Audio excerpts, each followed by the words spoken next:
Hello, and welcome to It's a Fandom Thing. I'm your host, Erin Marlowe, and each week I'm joined by a panel of guests to discuss all things fandom and pop culture, primarily from a female perspective. You'll find everything from fanfic, to cosplay, to Schitt's Creek, to Supernatural, and everything in between. So put on your favorite piece of fandom merch, set aside that fanfic that you're writing about your OTP, and sit back and enjoy this week's episode.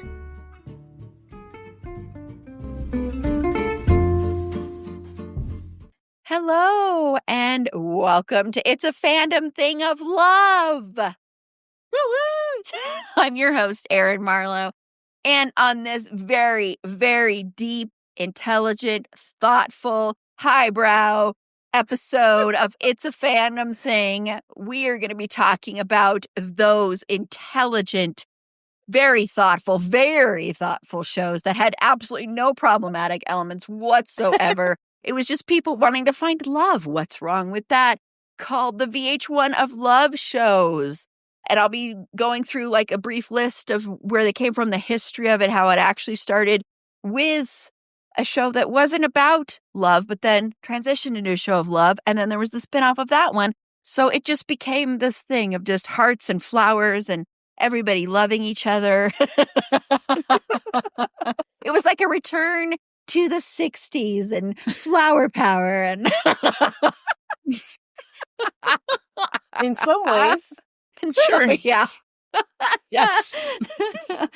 But I am excited to talk about these shows because I don't know, there's like this thing about these that they're so awful, but they're like comforting for some damn reason.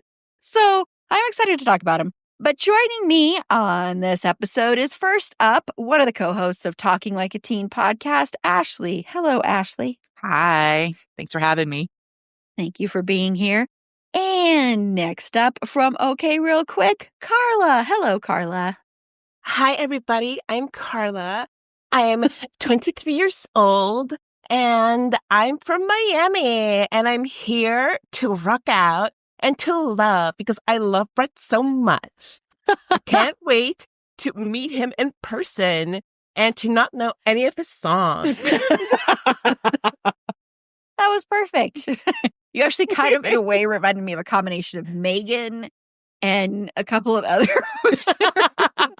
characters. I mean, come on. These people are acting, yes. And a lot of this is acting. It's been revealed. I don't know what you mean.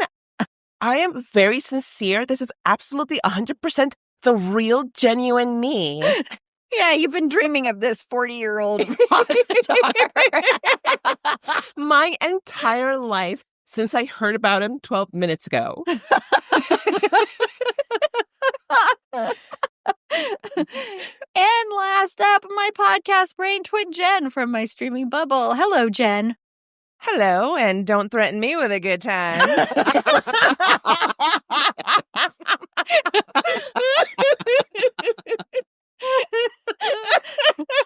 But she's just a nurse, you know. She was just drunk during that episode. She's a really responsible person. Yep. From Chicago. Yep, I believe it. Please, I had a hat made. Please, let me in. Sorry.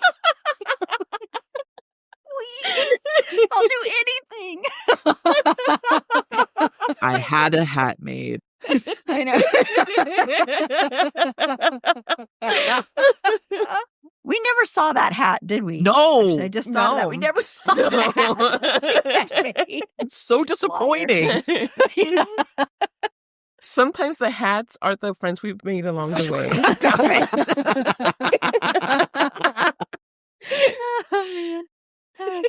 Okay, well, first off, before I give you some history, trigger warnings for basically everything under the sun. But I really want to give the heaviest trigger warnings for, number one, transphobia. There is so much transphobia in these shows, like all of them. It's so gross, and like it shouldn't be as like shocking as it is, because sadly that's kind of the time period and everything, but it's still like, whoa, homophobia, racism, misogyny, misogyny galore, internalized misogyny. Basically, there's a couple of characters, like they have like their boyfriends come back and their boyfriends are kind of abusive and cheating and alcoholism, drug abuse, stalking, just basically everything, violence, lots of like the internalized misogyny. A lot of it is like there are a lot of sex workers on this show. And even though I think the people that were like of the subjects of love, like Bret Michaels especially, didn't seem to judge them as much, but everybody else kind of judged them. So there's that aspect as well. And then basically any trigger you can think of is part of these shows. But these shows actually, I was watching a video and really you can trace back the start of the VH1 of Love series of shows back to actually The Surreal Life, which I don't know if anybody else here watched. I watched that all. Yeah. Because that was like, you took all these celebrities, it was usually B-list people or people that have fallen off, and you'd put them in a house together and, see what transpired. Well, on one of the seasons, Flavor Flav and Brigitte Nielsen were there, and they, quote unquote, fell in love. Who knows how real that was. And then they got a spinoff on VH1 called Strange Love. And then at the end of that, they broke up, and you see the scenes from that over and over again on Flavor of Love. It was so traumatic. And, Brigitte still loves her foofy or whatever. And so then, because that show was so successful, that spun off Flavor of Love. And Flavor of Love was extremely successful, the most extremely successful VH1 show up to that date. And that, of course, starred Flavor of Love. Looking for Love, it was modeled after The Bachelor, but a lot trashier, of course. Even though The Bachelor is trashy, everybody, whether or not you want to admit that, it just likes to think that it's not. And then, of course, you had on the first season, New York, who then ended up having I Love New York. And then you had Rock of Love, which was with Bret Michaels. And then you had, which I never watched, Chance of Love or Real Chance of Love, or, it was people that were spun off from I Love New York. Because then you'd have that where you'd have characters. I keep saying characters, but the reason I say that is because if you listen, there's a podcast called Talk of Love that's hosted by Lacey from the first season of Rock of Love. And she talks to all the people, and all these people actually really liked each other. There was just all this created drama, especially with her. She was like the villain, and that was all created for the show. And then you had Daisy of Love, which was a spinoff with Daisy, which in real life, the stuff that she has been through, she's in this if you look at her on Instagram, you can get very worried for this person. She was being taken advantage of by a scammer that was posing as Tom Cruise recently, all this stuff. Like she's been through a lot. But she got her Daisy of Love spinoff. Then you had like For the Love of Ray J.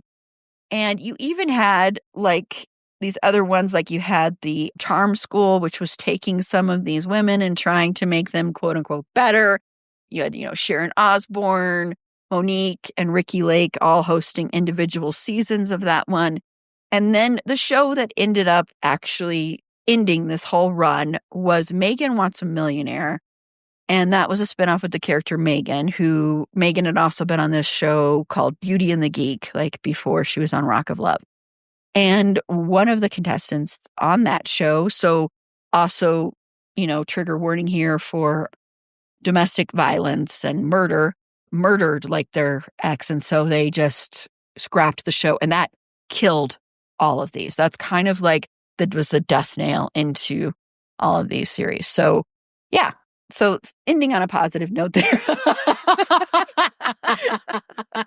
But you would have on these shows, it was like The Bachelor, but with trashy girls. And on Flavor of Love, they'd get, the big clock, and, Flav would say, you know what time it is. And then on Rock of Love, from these very classy photos that Bret Michaels, who loves photographing people because he wants to see the inner them, they would get their backstage passes with those lovely, beautiful, very caring photographs on them. Very demure, very respectful. Yes.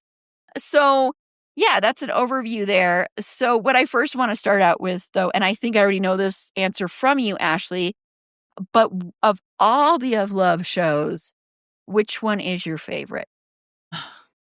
Flavor of Love season 2. I love they have the specific season. Yes, I have a specific season.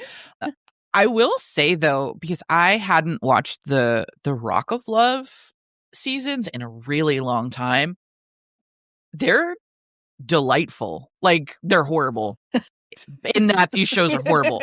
But like, I had a lot of fun. I had a lot of fun with them.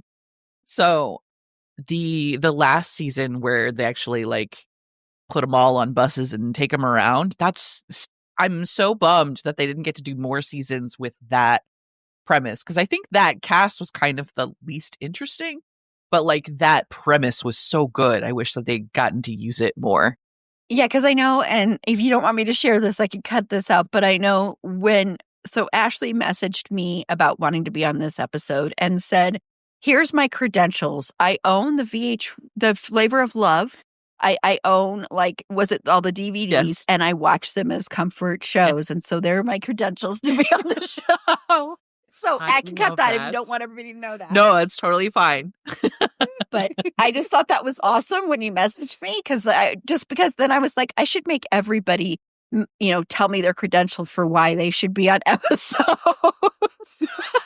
That's awesome. That's why I was like, it's going to be Flavor of Love. But then I like that you had this kind of discovery. The genius. Thank you, Peacock, for having them on streaming, because I couldn't find, aside from the first season, I couldn't find box sets of them. So yeah, they are, and they when they started releasing them on streaming, they're uncut, so you'll see the nudity that you didn't see. Saw a lot of titties I didn't necessarily want to see, but it'd be like that. I was going to say, speaking of uncut. I guess I did say it, so it's not, I was going to say it. So, Carla, which one is your favorite? I'm like so tempted to just stay in the character the whole time, but I won't. Although I am like desperate to. I am very much a Rock of Love girly. Like I started watching with A Surreal Life. I totally bought the whole Brigitte and Flava Flav romance, and I thought that they were super cute. But I wasn't really interested in watching Flavor of Love. I don't know why. But then Rock of Love came along, and I always thought Bret Michaels was cute. And I was like, sure, why not? I'm sick and can't go anywhere. Trap me, VH1. I think VH1 was like, hold my beer to MTV. Pretty much. Yeah. Yep. So, Jen? It's so hard to choose between a shit sandwich and a pooperito, because these are both just like utter garbage, but I fucking love them so much. So for me, it was always like, when these were originally on, it was the Flavor of Love and the Rock of Love. I didn't get too far into any of the other spinoffs. And I think with Rock of Love, I think I might have stopped after season 2 or 3 originally. Either way, rewatching season 1 of Flavor and Rock, it's so hard, because it's like, while I enjoyed things about Flavor of Love, Rock of Love is just such a fucking train wreck. And you know what they say about train wrecks, like, you can't look away. So I started watching them. My husband's watching with me. He's just like, oh my God, I can't believe we've watched all these shows. Like, he's such a fucking douchebag. What the hell is wrong with all these people? And I'm like, I don't know, but I kind of can't stop. So on to the next episode. And and then I didn't realize, because I watched them on Tubi, so I didn't realize that I was getting the uncensored version until I just caught a stray titty, and I was like, oh, okie dokie. I think for the revisit, for the rewatch, I'm going to go with Rock of Love. Even though, like, the women on that show drove me more nuts than the women on Flavor of Love. And I think that's because the women on Rock of Love pretty much divided themselves into 2 groups. And then it was like the mean girls versus the baddies and not whorish or whatever they call it. Not whorish. I love that it's whorish. Whereas on Flavor of Love, they all had one common enemy, and that was New York. And as much as she is such a fun person to, like, you love to hate her, but I'll give her credit. She played the game the best out of everyone, in my opinion. So, but I'm still going to go with Rock of Love because what the fuck, ladies? Yeah, Rock of Love, I have watched the whole series. I would say an embarrassing number of times, but seeing as how we're talking about this, and I'm not embarrassed by it. And you can, on Peacock, it is uncensored as well, just to let everybody know. And the thing is that, and I've mentioned this before, Bret Michaels is a total douchebag. You should watch his TikTok, though, where he gives instructions on how he does his bandana. It is, he goes through a whole tutorial about how he Got it. about the perfect way to fold his bandana. It's pinned on his TikTok, so you can see it right there. Well, I know what I'm doing after this. And he's so serious about it. It's so funny. It's like he's not even in on the joke here. And so, but Bret Michaels, even though he is a douche, I have this thing about him where I watch anything he's in. It's this weird thing. And I love Poison. Like, I love Poison. They are trash. They're not deep, despite every rose has its thorn trying to be deep. And I love when some of the contestants are like, you know, that one, the thorn, when they can't even get the name of the songs right. And every thorn has its Every rose. thorn has its rose. yeah. Yeah. And they say it so seriously. You're like, yeah, these people don't have any idea who this person is. Except for a couple people you knew did. But, you know, so that's what attracted me to the show was Bret Michaels, because there's this thing about him that I just really love watching him, even though I think he is a total piece of shit. And he is such an asshole on these shows. He treats these women so terribly. And he's just there to get laid and for airtime. He didn't do these shows. He actually really didn't want to do this show. And then he kind of got convinced to do it. And then it became so successful that he kept doing it. They actually wanted him to do a fourth one, and he decided not to. He ended up doing a show after, which I don't know if anybody here has watched, where it is about, it's like Bret Michaels' Life as I Know It or something like that. And it's basically like his normal life as a dad and with the mother of his children, and he like proposes to her at the end of like one of the seasons, and they're no longer together. So I don't know if anyone's watched that, but it's a totally different side of, like, supposed to be a different side of Bret Michaels, where he's the dad and he loves his kids, even though so many of the scenes feel so set up and staged. Mm-hmm. But I think he did that because I think he felt like, oh, I'm getting looked at as too much of a trashy over the hill rocker, so I'm going to do this other side of my life. So that's what appealed to me about Rock of Love initially. And then also just some of the women. Like, I have some of my favorites, and I would be rooting for a certain person to win each time. And a couple times it happened, and one time it didn't. Like, I hated the person who, Taya. Yeah. I couldn't stand her. She was Taya, you know, the pet house pet with her shirt. She wore it every single one.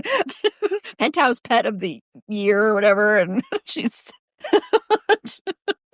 and her holier than thou kind of attitude, you know, and I'm like, you're in the same kind of industry and you're looking down at people who are strippers. That's really not cool, dude. Mm-hmm. But anyway, I just ended up loving him because of all the other people on it as well. Even though I think Bret Michaels has these moments where you're just like, what? Why are you being so serious about this when you really don't give a crap about any of these people? But I just find them fun, and they're kind of like, they kind of are like comforting, even though they're trashy. Like, whenever I'm sick, I love watching Rock of Love. It's just this comfort to me.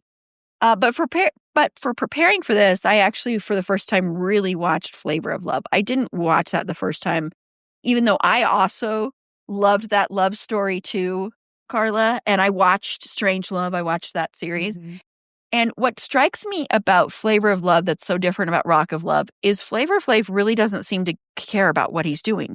He really doesn't seem into these people at all. And he seems very much like, I can't wait to get these women out of here. I can't wait to cut them. I'm so glad they're not going to be receiving a clock. And it's just so striking to me, the difference there of, like, he's not even pretending to really care, except for, of course, he wants to have sex with a few of them. But other than that, he does not care at all. He's just kind of there. And that really struck me, but I enjoyed it. And I enjoyed him and watching him and the times when he would fall asleep on a date, which seemed to happen a lot. And he'd just be snoring and just crack me up. So yeah, Rock of Love is still my favorite, but I grew to appreciate Flavor of Love preparing for this. So, okay, so we're going to take a quick break. And when we come back, I'm going to ask the question, what is appealing about these shows? Why the hell do we watch these shows? Especially now. So I'll be right back. So, Ashley, what is appealing about these shows? I don't know. Let's be so incredibly for real. I don't know. But you're right. There is something sort of comforting in these shows. Like these shows kind of came out when I was in college, so I kind of assumed for me specifically that it was more of a nostalgia for that sort of time, but it doesn't seem to be that way. It seems a lot of people have kind of a love and a comfort trash show kind of deal for these things. I wonder if part of it is feeling a bit superior. Like you go into this and you're like, all right, Yeah. my life may be not great, but at least I don't have somebody calling me circus tits, or I'm not microwaving a raw chicken for 90 seconds God. and serving it to someone. I may not be winning, but at least I'm not losing as hard as some of these folks are. Mhm. Oh, circus tits. That, let me tell you, I know it's up, and I put this in the Discord. It is objectively awful, but also unfortunately hilarious. Yeah. Mhm. Two things can be true I just simultaneously. can't stop laughing thinking about it. Yeah. Yeah. So, Carla, what's the deep meaning of appeal behind these shows? For me, it was nothing but a good time. I was just there for the enjoyment. None of us are perfect. Some of us can be a fallen angel, and that's fine. And as long as, life goes on, and you just have to kind of roll with the punches. And these people, they're just humans. Sometimes they cry tough. Sometimes they want to talk dirty to me, not to me, but to somebody. Because every rose has its thorn. Again, none of us are perfect. None of them are perfect. So you just have to jump into a show like this, not really think about it, just ride the wind and not look at anything else. The great thing, too, is that because you're just a spectator, you can look but can't touch, unlike most of the people here. And it's not really about love. I mean, if you want to call it love on the rocks, these people, they just want action. And I'm going to take a stand and say that they just wanted to rock and roll all night. They just wanted to lay their body down because they want some and need some. They just want some good love from their number one bad boy. And yes, I think we all love when they play dirty. Let's not kid ourselves. We love it when they play dirty. I don't love it when they do the sexual thing, but sometimes they do. I'm not here to judge. And they're kind of, what was innovative about these shows is that they were tearing down the wall between reality TV, as it was trying to pose itself as like a serious thing, and just being rowdy fun. Because life loves a tragedy. And I'm not going to blame it on you or on me. We're just looking for fun again, So tell me, why can't you see that it's bad to be good? Just let it play. Let's just dive into the valley of lost souls and just be living for the minute. Because come hell or high water, what I like about you, and by you I mean these shows, is that I want to be the one with something to believe in. And I'm not going to give up an inch. And I'm not going to pretend that this is a theater of the soul. And yes, Brett may be the bastard son of 1,000 blues. But he let the bodies talk. And this show, if you really think about it, as far as reality TV goes, It was the best thing we ever had. That was amazing, Carla. Thank you. Thank you. I just, the words just came to me. I don't know where. I was just inspired. So, Jenn?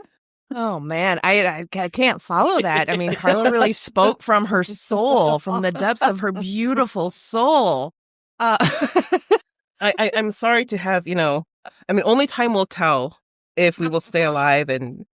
But power to the people, Jenn. You go right ahead. Holy shit. First of all, that was quite lovely, Carla. Thank you ever so much for that. That was so enjoyable. So what is appealing about these shows? Well, first and foremost, the chaos. I don't know. It's just, whether it's manufactured or, quote, real, whatever, it's chaotic. It's noisy. It's messy. And I agree, Ashley, it makes me feel better about my life choices. So there's that, and just kind of the joy of having, like, we call them stinkers, the reality shows that require zero brain power. You can just put it on, like Carla said, on a sick day or something. That's when I would watch, like, the MTV, like, Blind Date and Bus Date or the Bedroom Searchy one. They're just utter trash. But man, when you can't breathe through one of your nostrils and you're like 100 degrees and you're just still freezing, you're like, this is so nice. Yep. So, I believe everyone needs to have at least one stinker TV show in their life, reality, and this is as good as any of them. So, and I kind of like how it feels like, because it's all manufactured and all bullshit, it's like a soap opera, but like with, quote, real people. Yes. And real lives are forever changed. And yeah, okay, but it's still fun as hell to watch. Yeah, I agree a lot with that, with the soap opera feeling, because it does feel like that. That's why I keep saying characters, because these people don't feel like real people. They feel like characters on a show. And you've got your favorites, and you've got the ones you want to win, and then you want to see who gets along with each other and who doesn't, and all of that. And you've got, like, your ship in a way where you're like, this is who I want this person to end up with, if you care about that at all. But I think a big reason is that feeling better about yourself when watching these shows. I really do think that's a huge appeal of a lot of reality TV, frankly, because you can watch these people who are in such a mess, or their lives are falling apart, and you're like, okay, at least my life isn't that bad.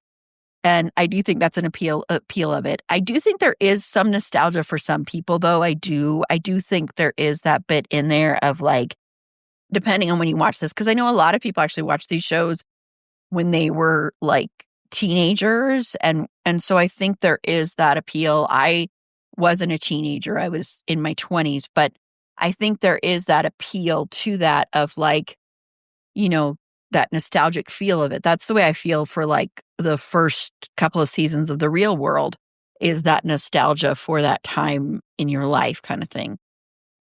But I do think, the appeal is that fact of feeling a little bit superior, and the soap opera feel, and that appeal of, in us, no matter how good we are as a person, there's a part of us that wants to watch people, like, totally fail in a way, or wants to watch people, like, completely, like, make fools of themselves. There is a part of us, I think, that's like that. Or we want to see drama.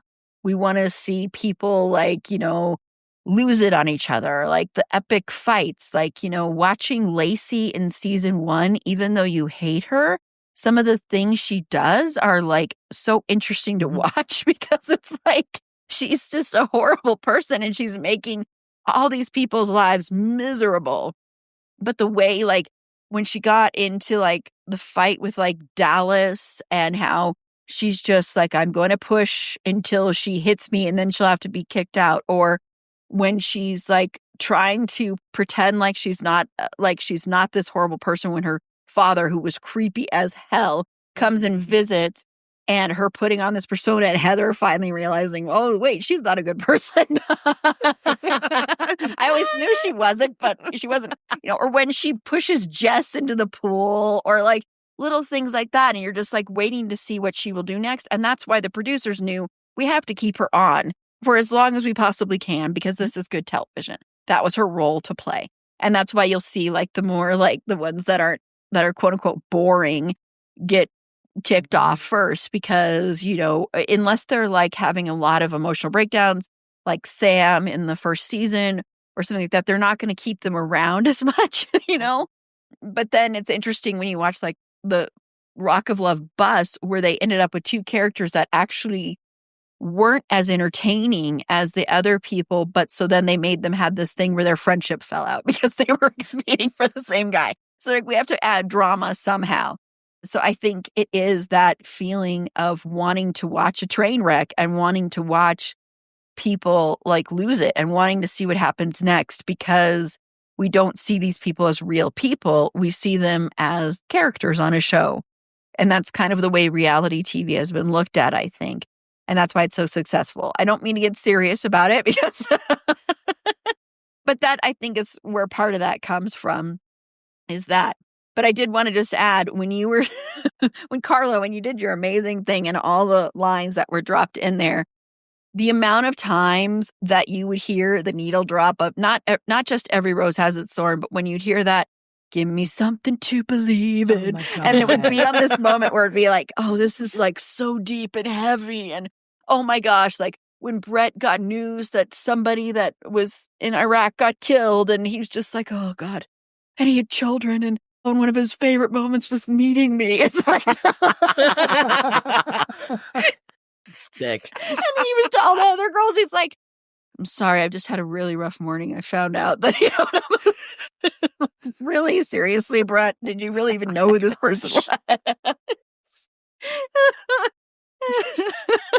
You know, it's just like those self-serious moments of like, you know, it just cracks me up. That's why your thing, Carla, was so perfect, because that's exactly the way these shows tried to present themselves in the more serious moments. Yeah.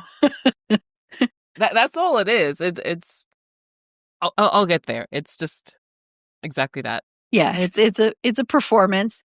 And in case you didn't know, Brett didn't actually live at that house. He would leave at night. He didn't stay there. He said to the producers, he said, I want to use my bike, and I want to, you know, I don't want to use a script because I'll do terribly, and I do not want this in my house. And they're like, all right. Which honestly, smart. Yeah, very smart. Every once in a while, you have your moments, Brett. Okay, so I know we've talked about like why the appeal of these shows, but Ashley, do you think these shows have done any long-lasting harm? I mean, if you're looking for a show to like move forward the ideas of like intersectional feminism, like this ain't it. Not by a long shot. I don't think that these shows did any harm that wasn't also encapsulated by just like reality shows in general at this time. Like, we hadn't quite figured out. We figured out how to make really entertaining television from these people, but we did not figure out how to take care of these people and how to create that entertainment in a way that wasn't completely harmful for them during the process and after the process. But at the same time, like, they are entertaining, you know? And they did sort of propel, not everyone got a huge platform from these things and was able to turn it into a successful thing, but some were. So, They didn't give you something to believe in. something, power to the people. I will say the Rock of Love theme song, by the way, considering how often they loop it is kind of a bop. It does get stuck in your head. It kind of is, unfortunately. It does get stuck in your head. Although I have to admit, I do skip it intro quite a bit. But it does get stuck when you actually see him start performing it. And it's like... So, Carla. Okay, I'm going to start from before, because there's so much that goes into this and then comes out of this. Because you had in the late 90s, Girls Gone Wild. I don't know if everybody remembers that Girls Gone Wild was this series of videos where this guy, Joe Francis, and his crew would get girls to just like random girls to just flash them, and then they would tape it, and then they would sell those tapes, and it was like this big thing. And then we get The Bachelor in 2002. So these shows are like a cross between all of that. And it satisfies the appetite for titillation and also for that contest dating show atmosphere. But it also gives the not illusion of consent, because they do have to consent to the contestants have to consent to a lot of things before they're even allowed to be on the shows. But it also makes it seem like this is completely born of their own idea.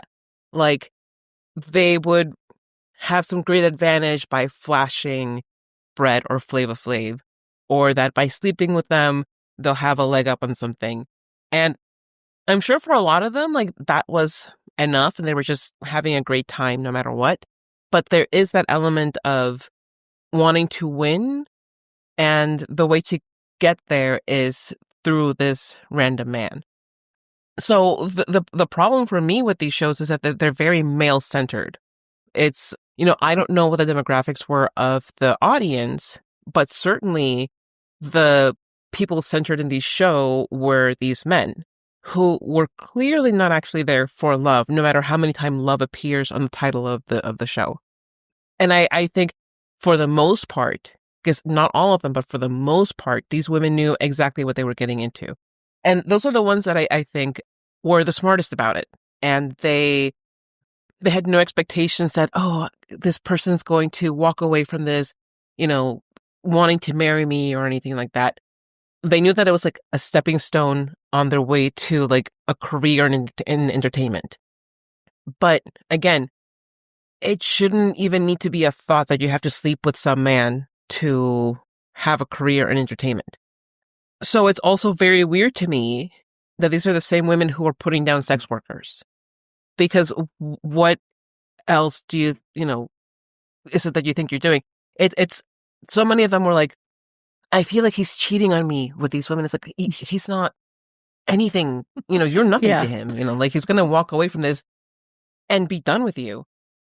And that, like I said, because we're coming from reality TV history that it already includes things like Girls Gone Wild and The Bachelor and all of the MTV reality shows and the VH-1 reality shows, including Surreal Love and Strange Love. This is like a natural outcome of that. And then what comes out of this group of shows is a lens pointed towards that. So then you have a lot of other people trying to emulate it, because these shows were hugely successful, especially the Flavor of Love shows. Those were massive hits for VH1. The second season of Flavor of Love had some of the highest viewership for VH1's entire history. So when you have everybody trying to copy this formula, you have a lot more young, vulnerable women thinking that this is what they have to do to get somewhere. And mind you, it's not like there are huge success stories for the women who were in these shows. So it's more about the name recognition than an actual career. The only one who really made a career out of this, who wasn't Tila Tequila, because she was already a known entity before she came into the shows, was New York. That is the only person who had any kind of lasting career in TV out of how many dozens of women. So it kind of sets you for these notions and these ideas that like, oh, I can, make something more out of this. I can have a recording career. I can have an acting career, because after all, this is not really me. This is just some character that I'm, portraying. But it's all very deceptive. Mm-hmm. You look at a lot of shows that came after that I think tried to be more respectful of women, supposedly. And the bar was very low. So it's not like they had to do much to claim that they were more respectful of women. And it just creates this ongoing idea that women are desperate and that they will do anything to win what is basically the equivalent of like a plastic prize in a cereal box. Yeah. Because you're not coming out of it with anything lasting. You're not coming out of this with anybody's love, anybody's, lasting affection. You're not even coming out of this with much money, because especially the women in the earlier seasons of Love shows were paid basically nothing. Like, I think it was like between $500 and $5,000 that they were being paid for how many weeks that they had to be involved with this. With the charm school, there was one person who won a big prize. One person. And yeah, sure, you could say, well, they got clothing, they got exposure. There was one person who got to go on tour with Monique.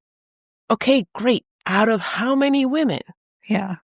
So I think that the ongoing idea that setting yourself up for exploitation is the key to get into a Hollywood career or a recording career is really damaging. Because again, these are young, impressionable, vulnerable people who are primarily the ones applying for these kinds of shows. Yeah. Yep. Jenn? No, there's absolutely nothing wrong with these shows whatsoever. What do you mean? They What do you mean something wrong? What are you talking about? Did we watch the same things? I mean, these were so empowering. Scholarship ladies.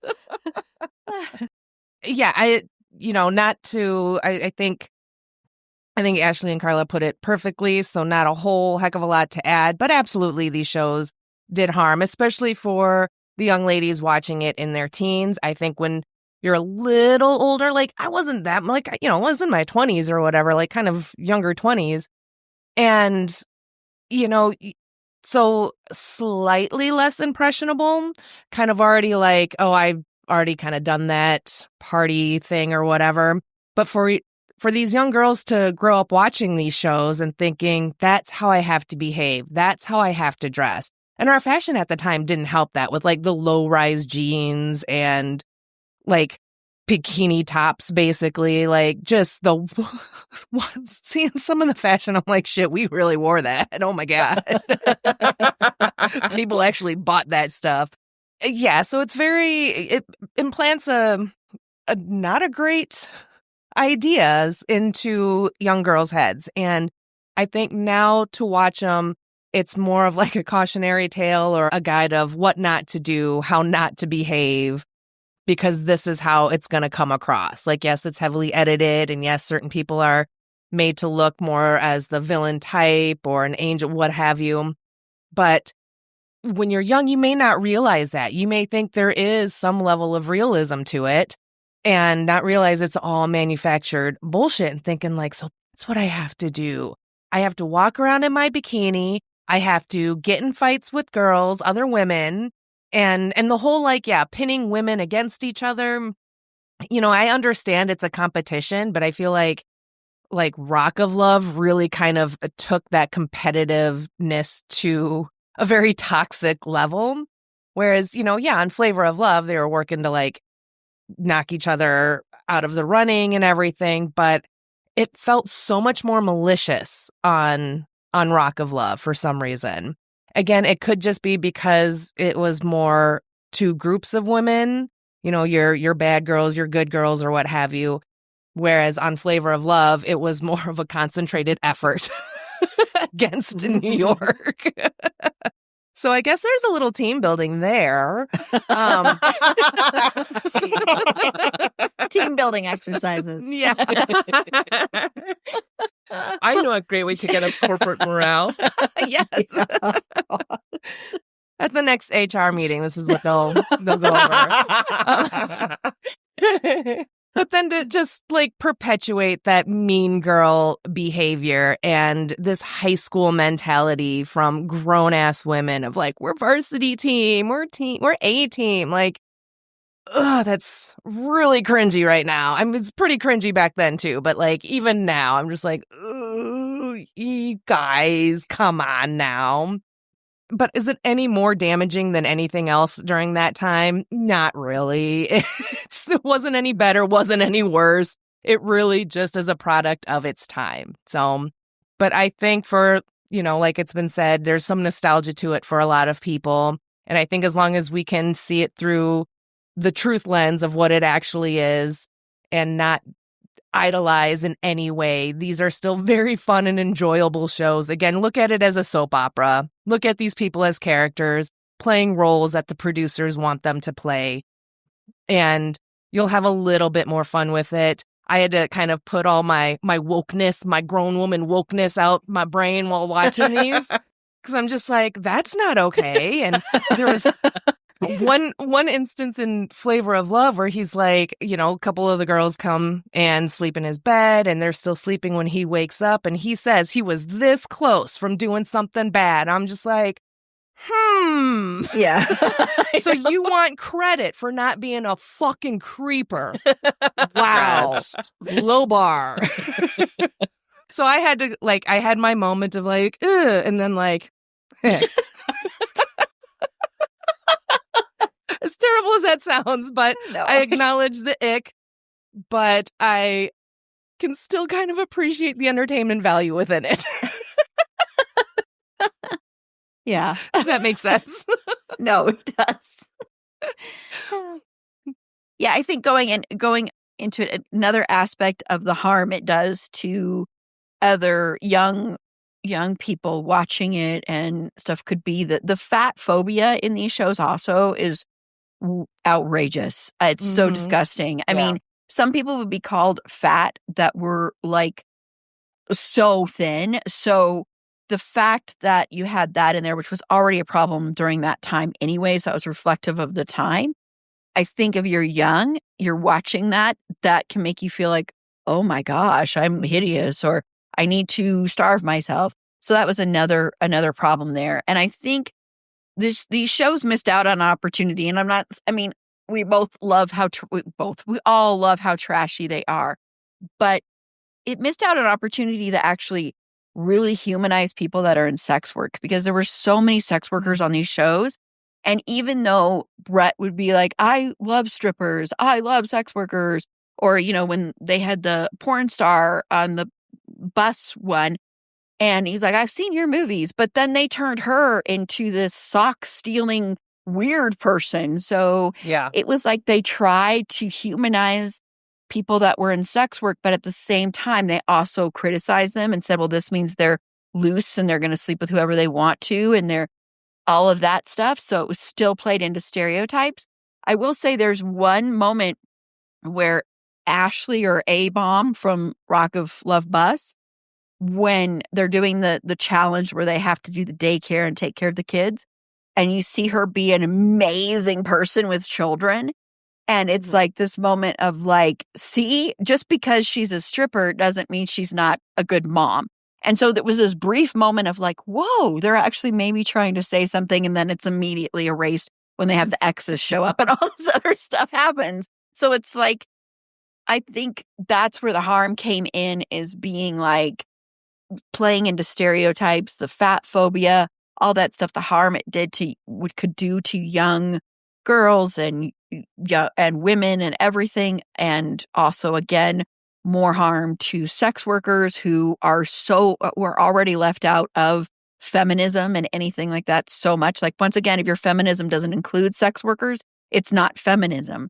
And so that's a lot of what I think happened. But I think the biggest harm these shows do is to the people on them, by far. Mm-hmm. Yeah. I'm, of course, not talking about Bret Michaels, and I'm not talking about Flavor Flav, because they're fine. It's the women that were on these shows, including people that got the spinoffs, like Daisy of Love, like I mentioned before. Even the spinoffs, even though the women were in control, they still are very misogynistic at the same time. And the thing is that, I really recommend listening to the podcast Talk of Love, even though Lacey can be really annoying, but listening to it just because the people that she has on and hearing sort of their perspective. And a lot of them are fine now. They live very quote unquote normal lives. Heather is a very successful real estate agent, and like, quite a few actually went into real estate. And Sam is like probably the most level-headed of all the people. And so you have that, but then you have on the shows, you had people that may have already been struggling with an addiction, and you're pumping them full of alcohol. Like you just like basically are like, here's all the alcohol you could ever possibly want, get drunk because it makes for good TV. So I think that's where a lot of the harm comes in, is basically trying to make these people fail and for entertainment purposes. And yes, as we've said, we enjoy some of that, but I think that can be harmful in the long run. And a lot of them, they've said they didn't sleep. That was the other thing, is they got very little sleep because they would be woken up very early and then encouraged to stay up really late partying. So they get like no sleep, and you're sleeping in these tight quarters. You're not making any money, really, like you said, Carla. And it's just, you're just there in a fishbowl for everyone to observe. So I do think, honestly, that's where the most harm comes from these shows, is yes, the image and this, the stereotypes and everything like that they perpetuate, but the people that have been on them a lot of them have suffered, and, people have died very recently. Someone from Rock of Love Bus recently died.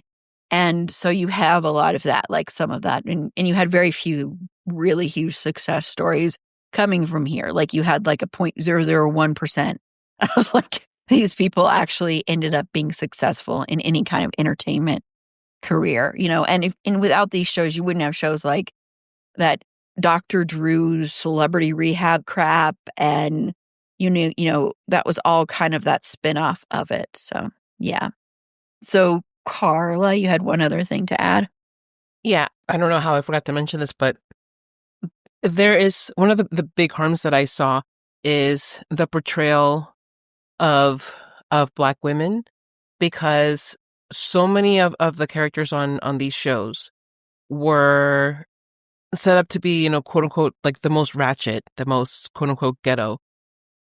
And they're kind of like encouraged to lean into stereotypes.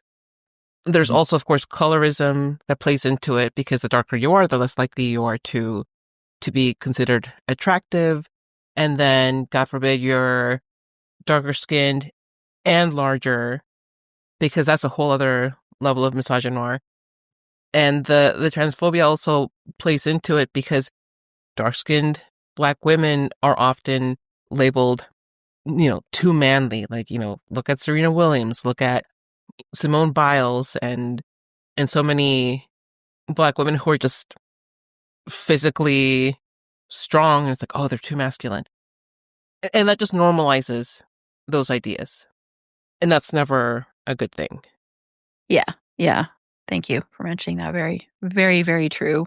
And, especially with Rock of Love, it was like you always had like the token Black woman that, Brett is not going to pick, but we have to do that, so yeah. Mm-hmm. Okay. Well, we're going to take another break, and we come back, we're going to talk about some fun stuff, maybe. I don't know, unless our favorite moments are going to be something really like, but we're going to talk about the dreaded 3. Yes. 3 moments or 3 characters. I know I keep saying characters, but, from the shows that were your favorites. We'll be right back. Okay. And we're back.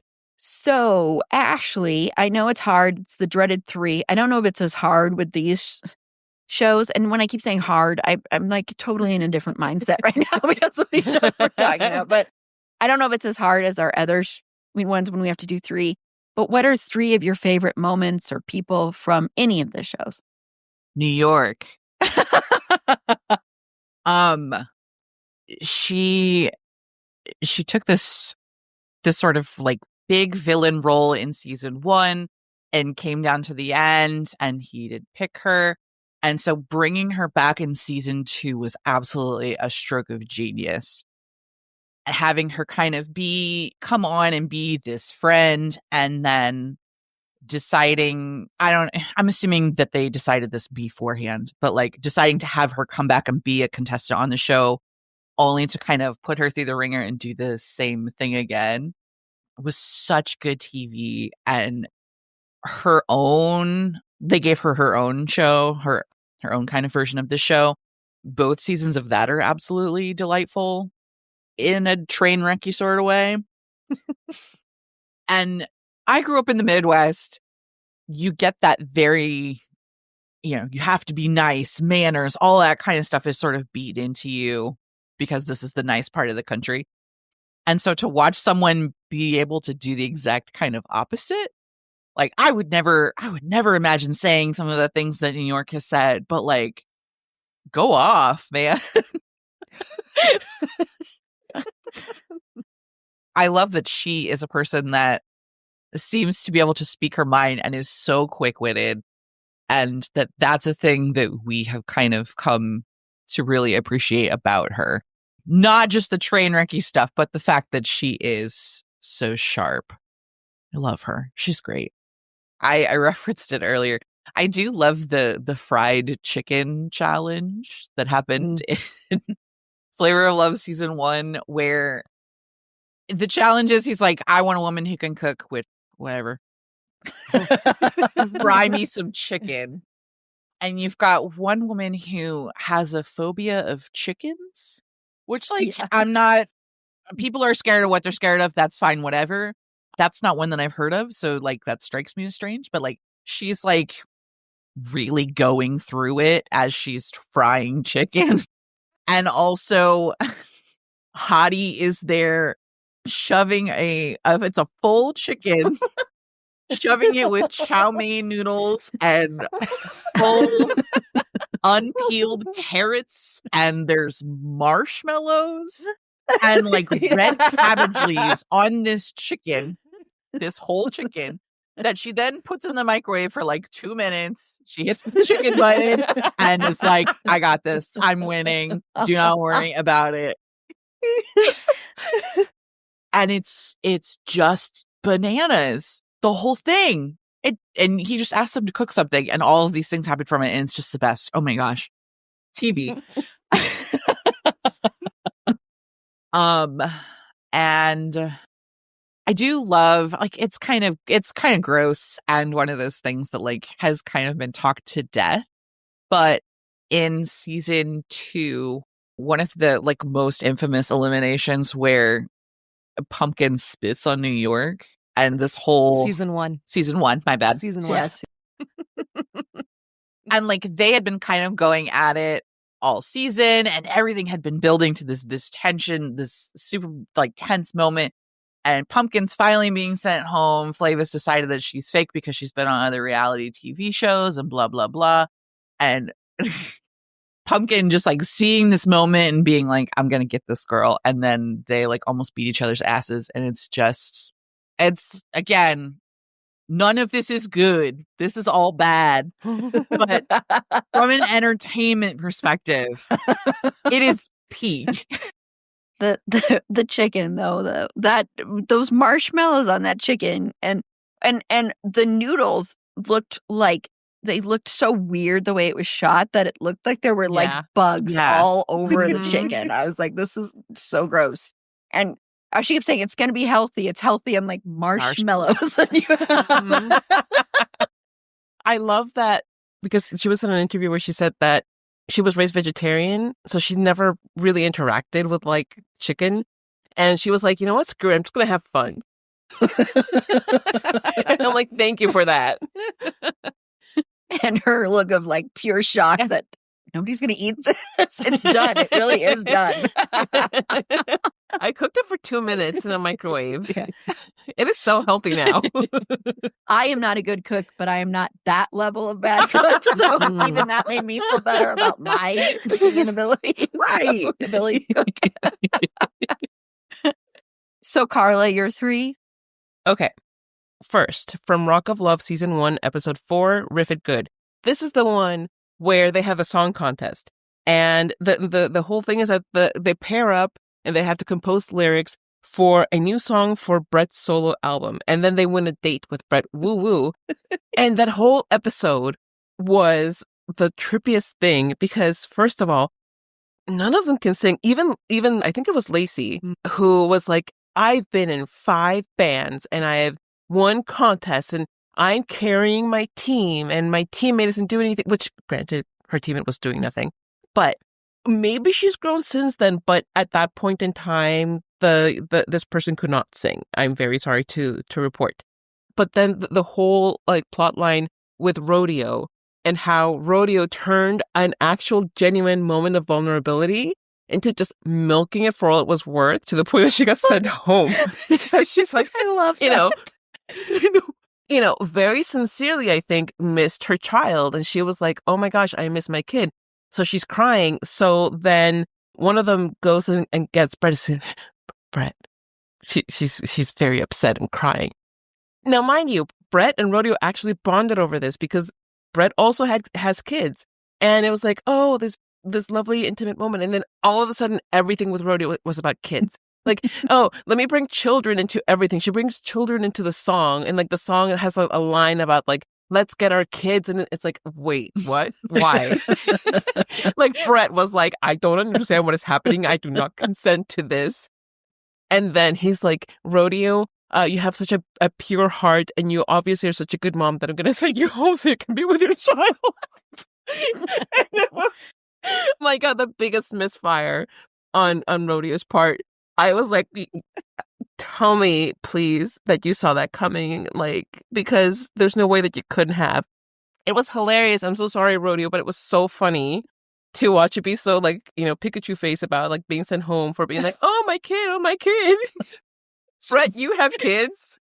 You want to talk about our kids and how good a mom I can be? And I think she even said in her exit interview, she was like, like I really thought that he would want to be with somebody that he could see as somebody. He's like, he's not here to look for a mom.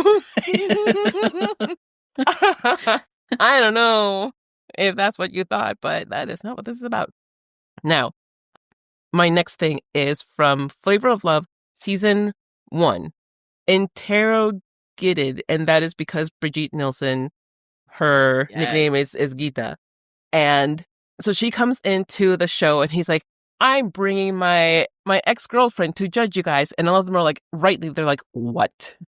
Because nobody wants that. Although we did get some fabulous gifs from it. So thank you, Brigitte Nielsen, for wearing that fabulous white sweater and those glasses to look down condescendingly on all of these women who are simultaneously starstruck and just gobsmacked. But because, okay, again, I watched the show where she and Flav, quote unquote, fell in love for the ratings.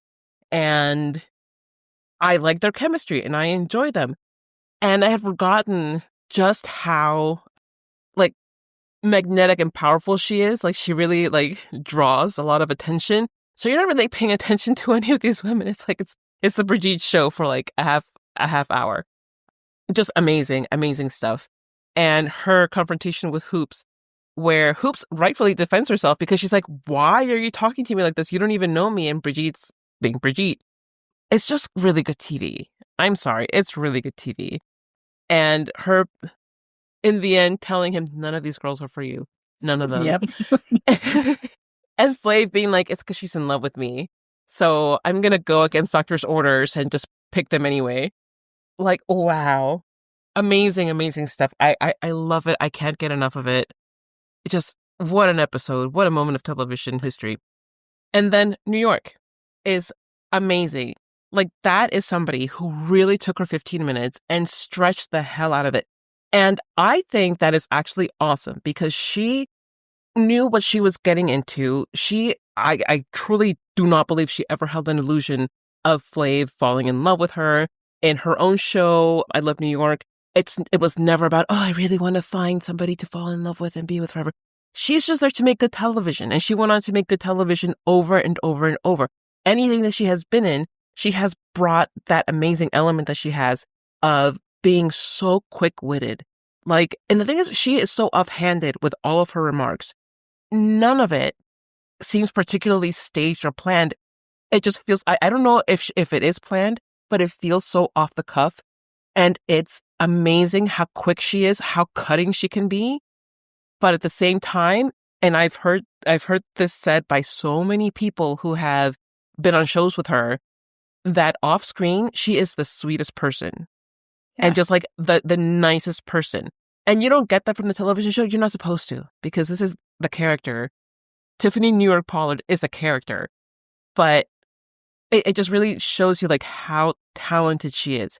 And again, a show like this, I really wish that she had entered the entertainment scene in some other way, because she is so talented. But again, dark-skinned Black woman, I don't know that there would have been like all that many opportunities, particularly at that time. But she is brilliant in taking something and making it, like bending it to her will, so to speak. Because when you think of Flavor of Love, when you think of these VH1 shows, the first thing that people think of, more often than not, is New York. They don't think about Bret Michaels. They may think about Flavor Flav, but they will absolutely bring up New York.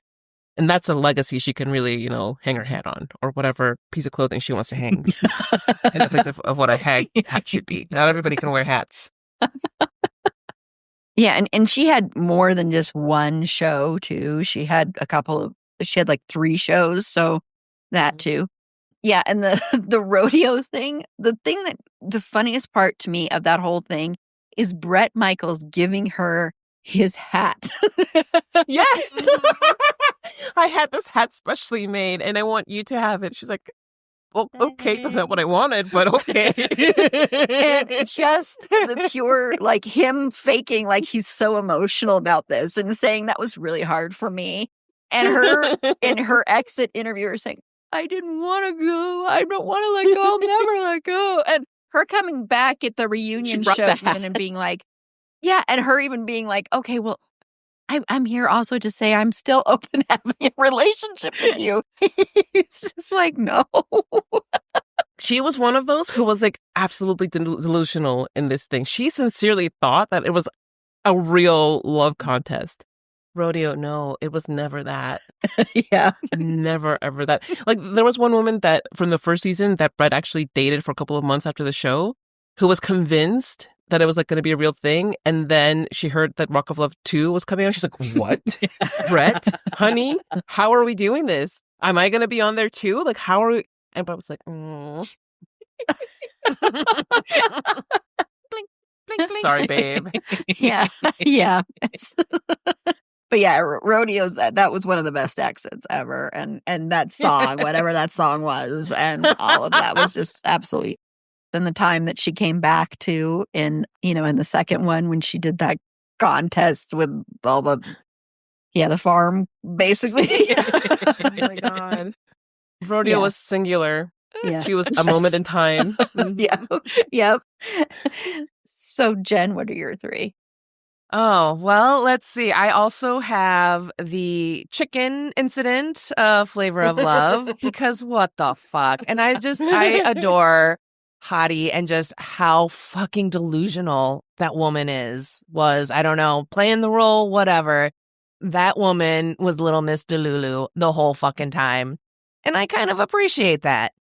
But sticking it in the microwave, I didn't realize it was depressed. Like, even on the reunion show, she just had like her one line, like, whatever. She a ding dong, she a ding bat, but was a lot of fun to watch.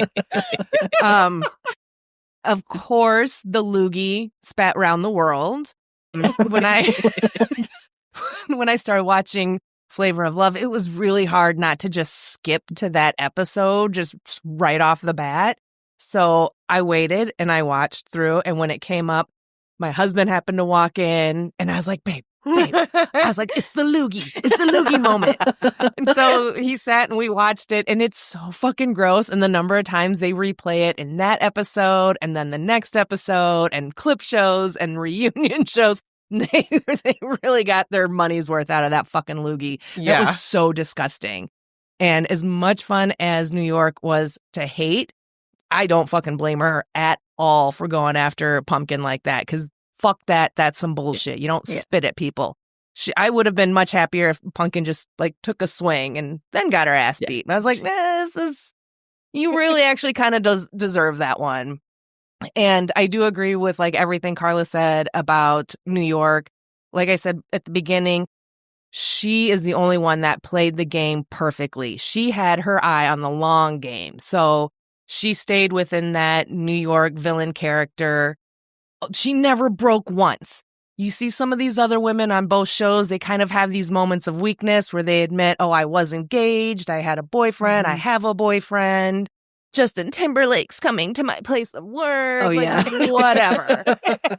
And then that gets used against them. Whereas New York, she had her fucking eyes on the prize. And I have to respect that. And then for my third one, I have to go with the Rock of Love boner test. Because what the fuck was that? I know. Oh my God.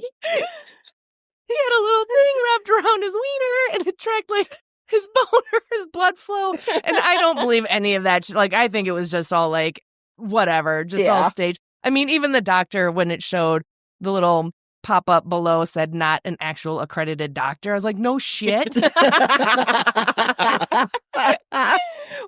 But I was going to call him and get a schedule.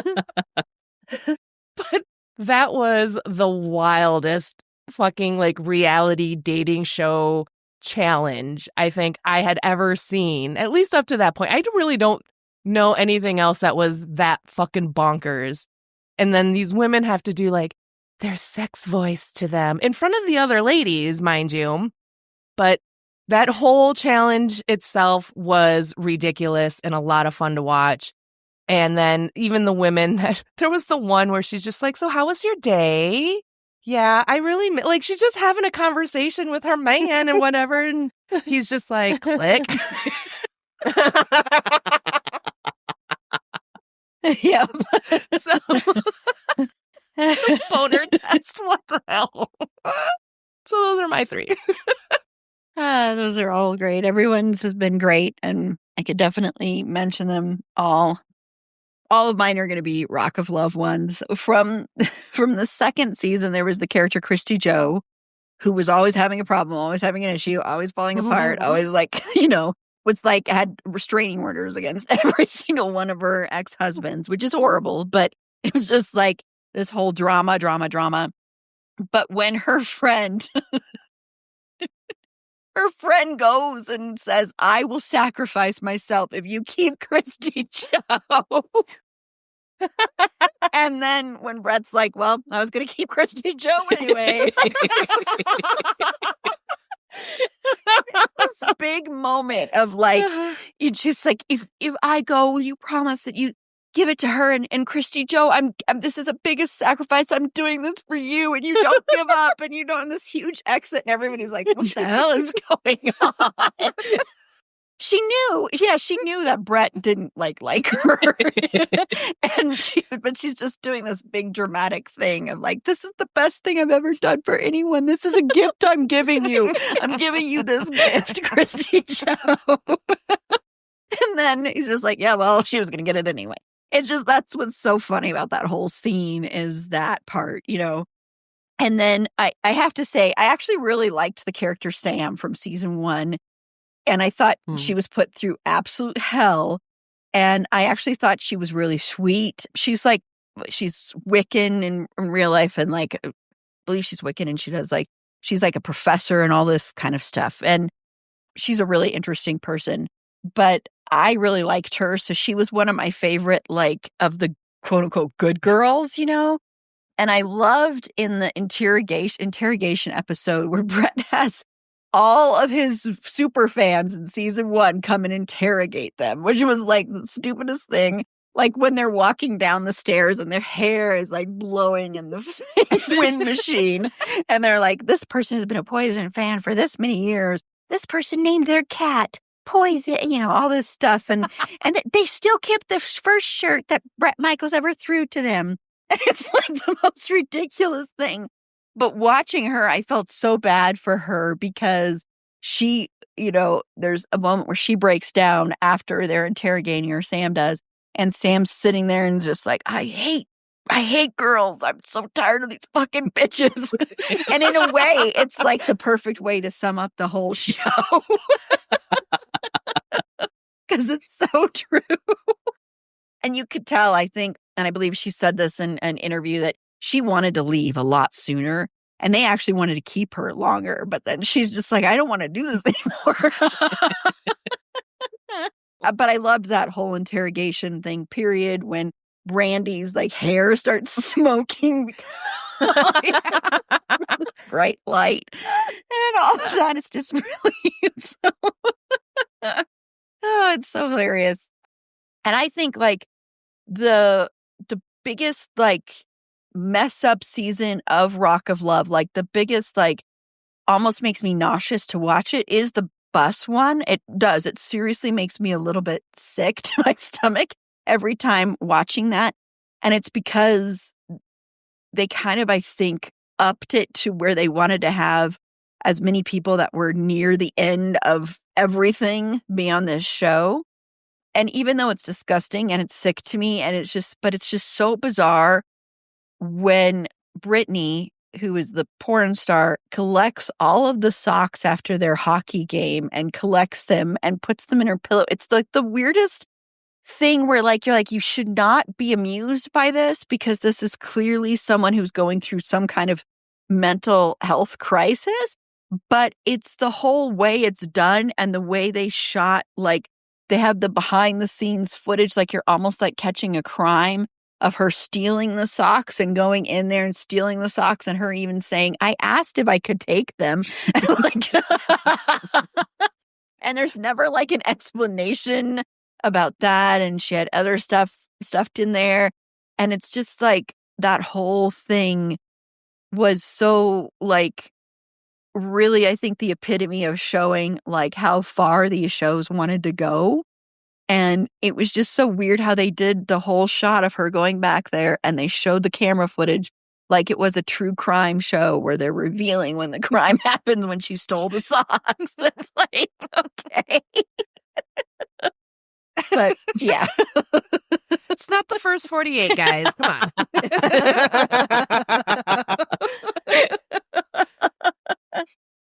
And then I'm just going to, because it's my show, I'm going to throw in an honorable mention for in season 1 when they go to Las Vegas and Brandy gets drunk, which I actually loved her. I loved her. And she got drunk and she's throwing up, and Bret Michaels is holding her hair back. And he's like, and she says, looks at me and says the most beautiful thing. I love you. I'm falling in love with you. As I'm holding her hair, and she pulls her hair from the toilet. And she's puking. Oh, man. I had to throw that in there as an honorable mention because it just cracks me up every time. And then immediately the next day, she's like, I don't have feelings for this guy. Mm-hmm. It is peak TV. Mm-hmm. Yes. Okay, well, no, we're done. Like, okay, well, thank you so much, Ashley, Carla, and Jenn, for joining me for this episode. And it is time to play 6 Degrees of Finn Whitrock. So Finn was never on any of these shows, to my knowledge, but and I have no idea. So that would have been really creepy because he would have been a baby. Yeah, he would. Yeah. Yeah, I mean, maybe he watches them in the trailer in between. Let us know. When he wants to portray a particularly douchey guy, he goes there for inspiration. Yeah. When he was preparing for the role of Dandy Mott, he... Bring me the Brett shows. So... But it is time to play 6 Degrees of Finn Whitrock. So did you play, Ashley? I cheated. That's fine. I cheated too, honestly. So how did you connect Finn to Rock of Love? Or not to any of the love shows? I'm sorry. I connected him to Flavor Flav because I tried to find some things with some of the contestants and other things and just kind of struck out majorly. So Finn Whitrock was in Futile and Stupid Gesture with Matt Lucas, who was in The Labyrinth with Flavor Flav. Oh, cool. I don't even know. What is The Labyrinth? Anyone know? No. Mm-mm. No, it's not. It is not The Labyrinth. It's already no. It's not the David Bowie one. He was He was the original character that David Bowie ended up playing. I can't believe you didn't know that. Flavor Flav. That's how he shows up. With the giant clock. Yeah, Flavor Flav. Now I kind of want to see that.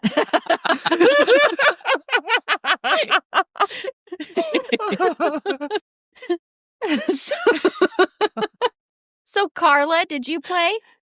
I did. And I can tell you that Miss Tiffany Pollard, a.k.a. New York, was in the movie Sharknado 5, Global Swarming, with Charo. And Charo was in The Bee Who Stole Christmas with some guy named Nick Baga, sure, who was in La La Land with Finn Wittrock. Oh, yay. Ooh, nice. So, Jenn? I also went with Flavor Flav, and he showed up in Private Parts, the Howard Stern movie from back in the day. That also had good old Paul Giamatti, who was in A Mouthful of Air with our lovely Finn. Hey, very good. So I used Bret Michaels. That should shock no one. And Bret Michaels was in American Pie Presents The Book of Love. Okay. Certainly is a movie. It's a very real thing. Do you know that Bret Michaels directed, I don't know if he directed it, but wrote and starred in a movie about, he plays a character on death row. I'm not even kidding. What? This is the real thing. I thought this was a setup. I thought there was like a No, it's a real thing. Well, I'm I'm going to have to go find pitching that this. to Adrian. We're going to do an episode on it because that sounds bananas. But also in that American Pie Presents was Karen Conoval, who was in Dawn of the Planet of the Apes with Lucky Johnson, who was in Semper Fi with Finn Wittrock. Yay. So there you go. I was like, why didn't I find that one when I was doing Finn Wittrock trivia this past, in October, because it was so frustrating because I wanted to do like 3 degrees, 4 degrees, but everybody that I put in, like everybody was like 1 or 2 degrees away from Finn. And I'm like, well, this doesn't help me. So yeah. Tell him to make fewer movies. Excuse me, would you please tank your career so that I can have, longer distances to you? Will you please Thank change your career? Do it for me. Please. Would it kill you? Well, thank you again for joining me on this episode. I had a ton of fun talking about these shows, preparing for this episode. I loved this conversation. So thank you all so much. So we're going to go ahead and close out, and my lovely panelists can tell you where their podcasts can be found. So first up, Ashley, co-host of Talking Like a Teen. Tell everybody where that can be found. tletpodcast.com. You can also find us social media on Instagram, Blue Sky, and YouTube. If you look for TLAT Podcast, you will find us there. Yay! I'm saying that because when we did the pop culture, you were like, that was so condescending sounding. Good job. Yay! I remembered things. Let's go, me. And Carla from OK Real Quick, tell everybody where that can be found. Yes, thank you. I can absolutely do that. You can find OK Real Quick wherever you found this podcast. You can also find our social media at social media places by looking for @OK Real Quick Pod. And you can find my social media in exactly 2 places, which are Blue Sky and TikTok at Carla Temis. Or guess what? I have a website. And you can go find that at carlatemis.com. That's CarlaTemis.com. Awesome. Thank you. And my podcast brain twin, Jenn. Tell everybody where my streaming bubble can be found. Oh, they can listen on a podcast player near them, like the one, it's probably like in your pocket right now. But I'm there in your pocket. That's, Whoa. I'm sorry. I went from being the bottom in the pop culture, now just in people's pockets, in your pants. But you can find my streaming bubble on all the socials. Just go ahead and give me a Google and I'll pop up there for you. And you can follow me on all your preferred things, socials stuff. Yep. And then there's the monthly podcast, Twin It to Win It, that Erin and I host together, where we try to guess how the other feels about different horror movies. So also available on a podcast player near you, aka your pocket. And we can be found on Blue Sky, Threads, Instagram, Facebook. Yes. Yeah. I ask. Are we still there? Not TikTok, though. We're not on TikTok yet. No. So, but yeah, there you go. I do, because I haven't done this in forever with you, Jen. I want to say right now, our number one listening device is Pandora. So if you're listening to this on Pandora, Christ. I apologize, but you won't be able to listen to my streaming bubble because They are anti-Asian is all I'm going to fucking say.